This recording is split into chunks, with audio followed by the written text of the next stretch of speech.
Okay, 2B, so we're here working on second day of division. You do have the guided notes in front of you. We're going to do about 9 examples together. Then I'm going to ask you to do the 3 on the back by yourself.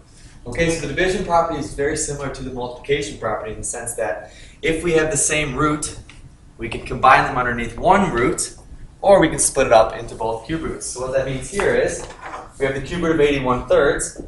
We can set this up to the cube root of 81 divided by the cube root of 3. Okay?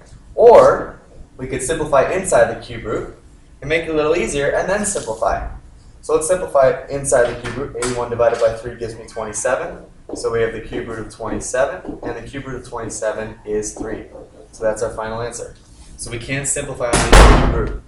Okay, number 2 is we have a square root of 3 over square root of 71. Okay, so in this case, we're going to want to combine them underneath one square root. So we get square root of 3 over square root of 75. And let's simplify that. Divide both by 3. We get the square root of 1 over the square root of 25. And then the square root of the numerator, square root of the denominator, gives me 1 over 5, which is my final answer. Okay, number 3 is the same idea. Let's combine them underneath the same fifth root. So we get 64 over 2, which simplifies to 32. And the fifth root of 32 is just 2. So we can combine or we can split up if they're both underneath the exact same root. In this case, a cube root, a square root, or a fifth root. Okay, but now they're going to get a little tougher. Let's look at 4, 5, and 6. Okay, 4, 5, and 6, we have the square root of 54x to the 7th y to the 6th over 6x to the 3rd y squared. Let's simplify them underneath the square root first, and then we'll simplify separately. So 54 divided by 6, if we divide here, and we can divide x to the 7th divided by x to the 3rd, y to the 6th divided by y squared. We will get 9 x to the 4th, y to the 4th, because 54 divided by 6 is 9, x to the 7th divided by x to the 3rd, we subtract the exponent with x to the 4th, y to the 6th divided by y squared, subtract the exponents, we get y to the 4th, and we'll simplify here, square root of 9, square root of x to the 4th, square root of y to the 4th, so we get 3x squared, y squared. Okay, take a look at number 5, same idea, let's simplify underneath the cube root. So if we simplify underneath the cube root, 72 divided by 9 gives me 8. X to the 15th divided by x to the 12th gives me x to the 3rd. Y to the 8th divided by y to the 14th gives me a y to the 6th in the denominator. And now we can split this off into the cube root of 8x to the 3rd over the cube root of y to the 6th. And the cube root of 8 is 2. The cube root of x cubed is x.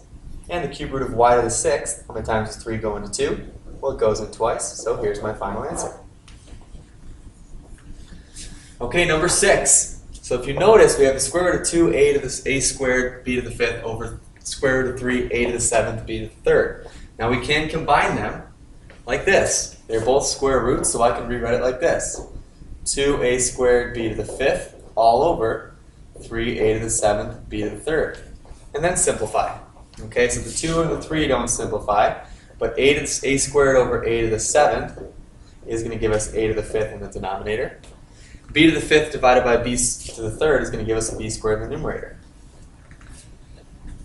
Okay, so now I'm going to split it back up and rewrite it as the square root of 2b squared all over the square root of 3a to the 5th.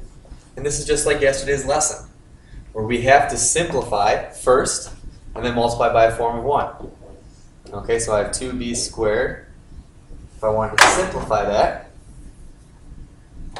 square root of 2 doesn't simplify, but square root of b squared does, so I get b times the square root of 2 all over square root of a to the 5th gives me an a squared, because how many times does 2 go into 5? It goes in twice. And left underneath our square root we have 3a. And now I need to figure out what to multiply this by, what form of 1 to get perfect squares. Well, I have 1, 3, and 1a, and I need a perfect square, so I need to multiply by another 3 and another a. Okay, so my final answer here, if there's nothing to simplify, I have b. I'm going to combine underneath the square root. 2 times 3a gives me 6a. And the bottom, I'm going to have a 3 because the square root of 3 times square root of 3 gives me 3. Square root of a times square root of a gives me a times the a squared that's already there gives me a cubed. Okay, I know it's tough. Might take a few steps. We can combine and split up just to make it work. Okay, let's try a few more here. 7 through 9. We have 2m times the square root of 3m to the 8th over 12m to the 5th. Let's simplify here. Okay, if I simplify, I have my 2m. Square root of 3 doesn't simplify, but the square root of m to the 8th does, m to the 4th. Okay, we'll combine in a second. Square root of 12 simplifies to 2 root 3. And the square root of m to the 5th goes in twice with a remainder of m. Okay, so if we combine everything, we have 2m to the 4th square root of 3. Sorry, m to the 5th square root of 3. M to the 5th square root of 3. And the denominator, we have 2m squared and then square root of 3m underneath.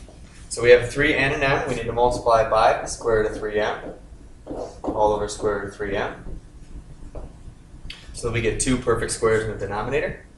So if we do that, then we have 2m to the 5th. Square root of 3 times square root of 3 gives me a 3, and the square root of m is still underneath there.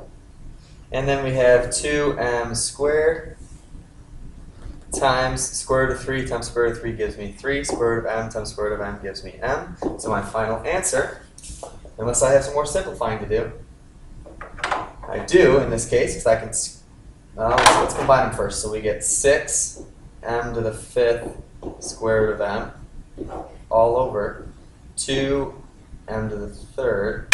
Sorry, this is a 6, m to the 3rd, because it's 2 times 3. And now we can simplify. 6 over 6 simplifies to 1. M to the 5th over m cubed gives me m squared, and then square root of m. Okay. Number 8. We got to simplify first. Okay, so the numerator doesn't change. The denominator does. We get an a because 2 goes into 3 once, 2 goes into 6 3 times, and we're left with a underneath. This is pretty easy actually. Multiplied by root a over root a.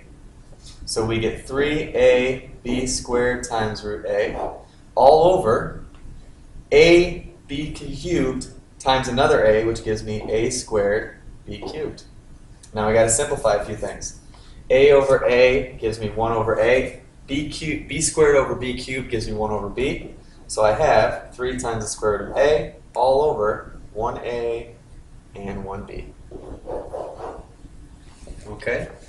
Last problem here. Let me get a little more space. We'll move it to the bottom. Okay, so we have number 9. This is a cube root. This is going to be a tough one. Okay, I do want to simplify first. So my numerator stays the same. So I have nothing to simplify.